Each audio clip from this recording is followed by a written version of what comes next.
আপনারা জানেন যে গত ৮/২/২০১৮ সালে সাবেক প্রধানমন্ত্রী, ৩বার প্রধানমন্ত্রী বেগম খালেদা জিয়া যখন তার গুলশানের বাসা থেকে তার বিচারিক আদালত যেটা আলিয়া মাদ্রাসা, বকশিবাজ আলিয়া মাদ্রাসা যাচ্ছিলেন, তখন মগবাজারে সেখানে ফ্যাসিস্ট হাসিনার সহযোগীরা, যুবলীগ, ছাত্রলীগ এবং ১৪ দলীয় নেতা কর্মীরা সেখানে তার গাড়ি বহরে আক্রমণ করে।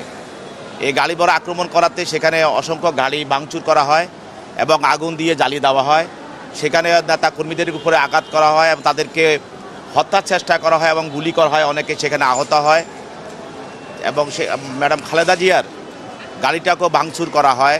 সেখানে আজকে যে বাদী সেদিন গুলিতে আহত হয়, যে আজকে তখন মামলাটা করতে পারে নাই, আর ফ্যাসিস্ট হাসিনার কারণে মামলাটা নেওয়া হয় নাই। পরবর্তীতে মামলাটা দায়ের করা হয়। এই মামলায় এই দুইজনে, হাসানুল হক ইনু এবং মেনন, তারাও এজাহারনামী আসামি। তাদের নেতাকর্মীরাও সেখানে তাদের সহযোগিতা এবং তাদের ষড়যন্ত্র এবং তাদের মদদে তারাও সেখানে উপস্থিত ছিল, তাদের সহযোগিতা ছিল সেই বিষয়। এবং সেটা একটা হত্যা চেষ্টা মামলা ছিল এবং এই হত্যা চেষ্টা মামলাটা ছিল যে দেশনেত্রী খালেদা জিয়াকে সেদিন তাকে হত্যা করার উদ্দেশ্যে তারা এই আক্রমণটা করেছিল এবং সেদিন তিনি বেঁচে যান, আল্লাহর রহমতে তিনি বেঁচে যান।